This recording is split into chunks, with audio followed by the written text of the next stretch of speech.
आज बांग्लादेश की आवाम बुरी तरह से भड़क चुकी है हसीना वाजिब से और अपने लीडरों से। हसीना वाजिब को हेलीकॉप्टर में अपनी फैमिली समेत यहाँ से फरार होना पड़ा और वो इंडिया की तरफ फरार हो गई। दरअसल ये कोटा सिस्टम के खिलाफ ये तहरीक चली और ये तहरीक चलते चलते इतनी सारी फैल गई कि 300 अफराद मारे गए और हजारों अफराद जख्मी हो गए। हसीना वाजिब ने एक नया कानून पास किया पार्लियामेंट में कि 30% कोटा नौकरियों की उनको मिलेगी जो फ्रीडम फाइटर 1971 में पाकिस्तान के खिलाफ लड़े थे शेख मुजीबुर रहमान के साथ। पहले तो ये सिविल नाफरमानी की तहरीक थी, लेकिन आहिस्ता आहिस्ता ये तहरीक खूनी झगड़ों में और फसाद में बदल गई। लोगों ने शेख हसीना वाजिब को डिक्टेटर तक करार दे दिया और उनके खिलाफ नारेबाजी शुरू कर दी कि आप मुस्तकिफ हो जाओ। कल तक जिन नारों का तसव्वुर भी नहीं किया जा सकता था, आज वो नारे लगने लगे।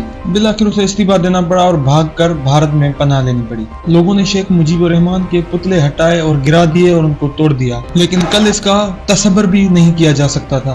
बांग्लादेश के बानी और उसके पहले सदर शेख मुजीबुर रहमान 15 अगस्त 1975 को कत्ल कर दिए गए अपनी पूरी फैमिली के साथ। दरअसल कुछ फौजी अफसरों और एहलकारों ने मुजीबुर रहमान को उसके घर में घुसकर कत्ल कर दिया। उस वक्त शेख हसीना वाजिब और उसकी छोटी बहन जर्मनी में थी। 1972 में शेख मुजीबुर रहमान ने इक़्तिदार संभाला और जंग से तबाहशुदा बांग्लादेश को फिर से प्रोग्रेसिव किया, लेकिन आहिस्ता आहिस्ता 1975 तक हालात मुजीबुर रहमान के हाथ से निकलने लगे। 15 अगस्त 1975 की सुबह कुछ फौजी एहलकारों ने शेख मुजीबुर रहमान के घर पे हमला कर दिया। फौजी जब घर में घुसे तो शेख मुजीबुर रहमान उनसे बात करने के लिए गए और उन्हें ये बिल्कुल भी भनक नहीं लगी कि वो उन्हें कत्ल करने के लिए आए हैं। शेख मुजीबुर रहमान अपने घर की सीढ़ियां नीचे उतर ही रहे थे तो कुछ फौजी एहलकारों ने उस पर फायरिंग कर दी और वो मुंह के बल नीचे गिर पड़े और वहीं उनकी मौत हो गई। उसके बाद उनके घर में मौत क्या तांडव मच गया। उसके बाद उनकी बेगम को गोली मारी गई और उसके बाद उनके बेटे जमाल को भी गोली मार के हलाक कर दिया गया और शेख मुजीबुर रहमान की दोनों बहुओं को भी गोलियां मार के कत्ल कर दिया और उनका छोटा बेटा रसल मुजीब जो कि कमरे में छुपा हुआ था, फौजियों ने उस पर भी रहम नहीं किया और कमरे में घुसकर उसे भी गोलियां मारी और 10 साला रसल मुजीब को भी हलाक कर दिया। इस सानिए में शेख मुजीबुर रहमान की 2 बेटियां बच गई। उनकी किस्मत अच्छी थी कि वो जर्मनी में थी। पूरी फैमिली को बेरहमी के साथ कत्ल करने के बाद फौजी एहलकारों ने शेख मुजीबुर रहमान और उसकी फैमिली मेंबर्स की लाशों को एक फौजी ट्रक में डाला। मुजीब की लाश को वहीं छोड़ दिया और उसकी अहले खाना और फैमिली मेंबर्स की तमाम लाशों को फौजियों ने एक बहुत बड़ा गड्ढा खोद के कब्रिस्तान में दफन कर दिया। पूरी फैमिली को एक ही खड्डे में गाड़ दिया एक साथ। उसके बाद मुजीबुर रहमान की लाश को एक हेलीकॉप्टर में डाल के उनके आबाई गांव तंगी पारा में पहुंचा दिया। फौजियों में ऐसे में पूरे गांव को घेरे में ले लिया और कोशिश की कि कम से कम लोग मुजीबुर रहमान के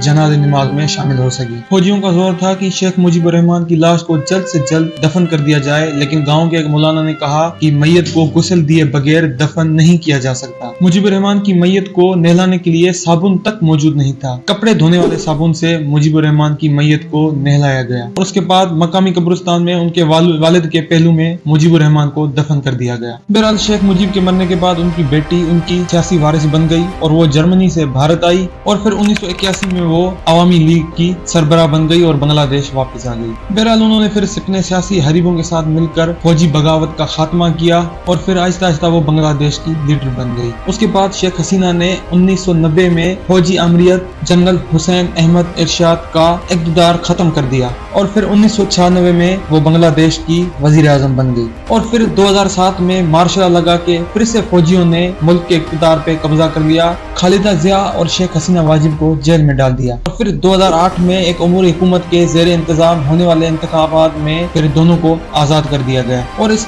इंतखाबात में अवामी लीग और हसीना वाजिब बड़ी ही भारी अक्सरियत के साथ कामयाब हो गए और 2009 में शेख हसीना वाजिब फिर से बांग्लादेश की वजीर आजम बन गई और उसके बाद शेख हसीना वाजिब ने 2014, 2019 और 2024 की इलेक्शन में भी एक भारी कामयाबी हासिल करके फिर से बांग्लादेश की वजीर आजम बन गई और बागडोर संभाल ली। लेकिन ऐसे में इन्होंने एक कानून ये पास किया कि इन्होंने निगरान हुकूमत के जरिए इलेक्शन कराने का कानून खत्म कर दिया, जो सब बगावत की सबसे बड़ी वजह भी बना, क्योंकि अपोजिशन पार्टियां ये हरगिज़ नहीं चाहती थी निगरान हुकूमत के जरिए इलेक्शन करवाने का कानून खत्म किया जाए। लगातार चौथी मर्तबा इक़्तिदार में आने के बाद पुरअमन धरने और स्ट्राइक शेख हसीना वाजिब के اپنے سیاسی کیریئر کے لیے ایک بہت بڑا المیہ بن گئے۔ جنوری میں ہونے والے عام انتخابات بھی سخت تنقید کا نشانہ بنے۔ اس کے بعد احتجاج اور اسٹرائک شروع ہو گئی جن کو شیخ حسینہ واجب نے کچلنا شروع کر دیا اور ان احتجاج کرنے والوں کو دہشت گرد تک قرار دے دیا۔ مخالفین کا یہ بھی کہنا ہے کہ اس دوران ملک میں انسانی حقوق کی بھی نافرمانیاں ہوتی رہیں اور پھر جمہوریت کا بھی معیار گرتا گیا، اور مخالفین نے